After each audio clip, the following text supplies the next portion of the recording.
예, 조국은 하나. 자, 누가 얘기했을까요? 민주당에 있는 관계자가 이렇게 발언을 하면서 민주당 지지자들이 분노하고 화를 내고 있습니다. 자, 이준석 대표는 조국 대표에게 가로채기를 당했다. 홍준표 대구시장이 이렇게 얘기했습니다. 먼저 조국 대표의 말부터 들어보시죠. 마이크를 쓸 수가 없습니다. 두 번째, 연설을 하면 안 됩니다. 법상 선거법 위반이 됩니다. 그래서 오늘은 저희가 발대식을 하는데 기자회견을 하는 겁니다.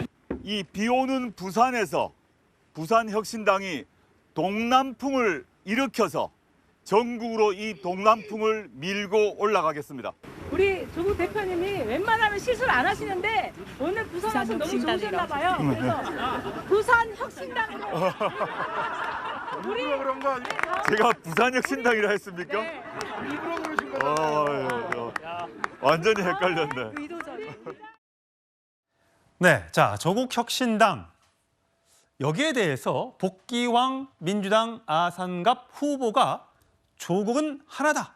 이렇게 얘기했습니다. 그랬더니 조국 혁신당 대표가 당은 다릅니다만 윤석열 정권 심판엔 차이가 없다. 너무 반가웠다. 이렇게 얘기했습니다. 자, 장유미 부위원장님. 네. 어쨌든 지금 조국 혁신당과 더불어민주연합은 비례대표의 의석수를 놓고 지금 경쟁하는 사이입니다. 말 대놓고 서로 막 비판하고 있지는 안 하고 있습니다만 조국은 하나다. 이 말에 대해서 이재명 대표 지지자들이 아니 우리 지금 또 급해 죽겠는데 이렇게 얘기하는 게 과연 올바른 행위인가라는 비판이 나오고 있답니다. 자당에선 좀 서운해할 수도 있을 것 같은데요. 왜냐하면 박지원 후보 같은 경우에도 명예당원이다라고 이야기를 했다가 당으로부터 또 경고를 받기도 했는데요.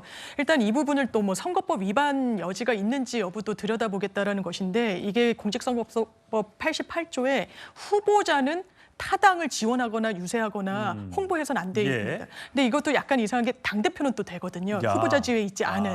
그래서 조국은 하나다라는 건 이 워딩 자체는 조국 혁신당을 지원해달라, 어떤 응원해달라 이런 맥락이라기보다는 왜냐하면 민주당의 후보니까요. 복귀왕 후보는. 그리고 비례 어떤 정당의 투표에 있어서도 민주당의 입장은 명확한 거 아니겠습니까? 이른바 몰빵론 이래서요. 그래서 하나의 가치 지향 그리고 범민주 진영 안에 몸담은 같은 이런 편이라는 점을 그냥 이런 정치적인 수사로 표현한 것 같습니다. 예. 자, 복귀왕 후보는 이렇게도 얘기했습니다.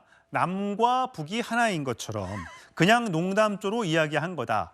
우리 지역에 잘 아는 지인이 왔는데 지역 대표인 내가 어떻게 외면하냐라고 얘기를 했습니다. 자, 네, 친윤 변호사님. 남과 북, 하나죠. 농담조로 얘기한 건데 하지만 지금 어쨌든 굉장히 민감한 시기이기 때문에 작은 어떤 그런 빌미도 줘서는 안 되는데 이제 이런 발언을 한 거예요. 사실 이 부분과 관련해 가지고는 아마 지역선거관리위원회에서 조사에 들어갔을 가능성이 상당히 높지 않나 싶습니다. 실질적으로 공명선거 감시단이나 아니면은 그 말씀드린 것처럼 지역선거관리위원회는 현장에 그 선거할 때에 어떻게 보면 암행어사 비슷하게 해서 실질적으로 동영상도 찍고 아마 그 녹음을 했을 가능성이 큽니다. 본인은 아차 싶어서 지금 농담조로 얘기한 것 같다라고 합니다만 실제로 본인의 어떻게 보면은 그 선거운동 과정에서 조국 대표와의 어떤 그 관련성을 얘기를 했을 경우에 그것이 결국 본인의 투표에 도움이 된다라고 판단했을 가능성이 상당히 높죠.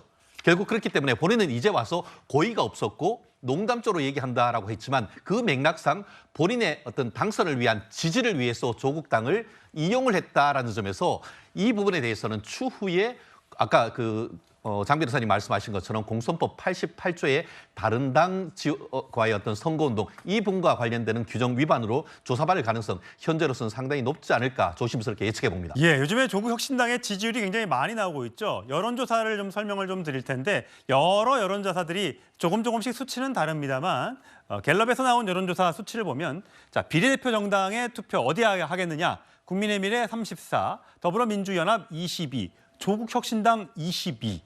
민주연합과 조국혁신당이 각각 22입니다만 그러니까 국민의 미래보다 적어 보이지만 두 당이 나중에 이제 우당이라고 이제 얘기하는 분들도 있는데 우당이 되는 경우에는 그 숫자가 국민의 미래를 앞서는 것 아니냐. 그러니까 비례대표 46석에서도 더 많이 그 야당에서 가져가는 것 아니냐라는 얘기가 나오고 있죠. 자, 여기에 대해서 한동훈 비대위원장 자, 2조 심판을 계속 얘기하고 있죠. 오늘도 이런 말을 했습니다.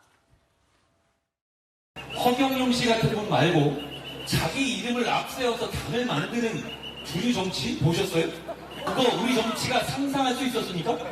예를 들어가지고 동문당 이러면 그거 골 때린 거 아니에요?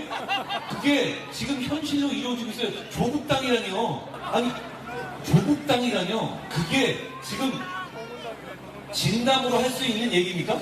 여러분들이 그 사람들 뽑아주시면 그 사람들이 그런 짓을 계속해도 된다고 면허장을 주신 거예요.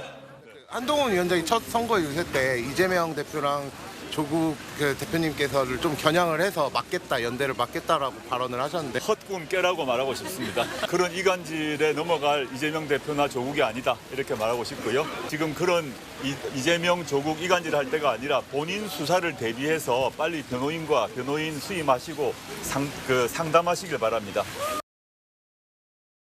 조국 대표 말이 점점 거칠어지고 있습니다. 자, 한동훈 비대위원장을 향해서 본인 앞으로 이제 어떻게 될지 모르니까 변호인 선임해놔라 이렇게 얘기를 하고 있습니다.